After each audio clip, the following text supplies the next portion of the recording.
তুমি জানো না যুবক সেজদায় কি রাখা আছে? যুবক যখন সেজদায় যায় সুবহান রাব্বিয়াল আলা বলে, আলা সুবহান রাব্বিয়াল আলা, আল্লাহ উপর থেকে চিৎকার দিয়া বলে সাব্বাহতানি সাব্বাহতুক, তুই আমাকে পবিত্র বললি আর তুই অপবিত্র থাকবি, এটা হইতে পারে না, তুইও পবিত্র, গুনাহ মাফ। আমরা আর্টসের স্টুডেন্ট ভাই, পরীক্ষা নিয়ে আমাদের কোনো টেনশনই নাই। সায়েন্স কমার্সের স্টুডেন্টরা খাতা নিয়ে করে হুড়াহুড়ি, আর আমাদের পরীক্ষায় কমন না পড়লেও মনে যা আসে তাই লিখে খাতা ব্লক করি। বেশি কিছু চাই না, জাস্ট আমার হাতে তোমার হাতটা চাই।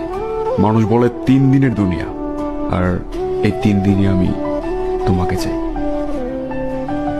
আমি কেন আমার মাকে ভালোবাসি? বিকজ আমার মায়ের পায়ের নিচে আমার জান্নাত। আল্লাহ ভালোবাসতে বলেছেন, তাই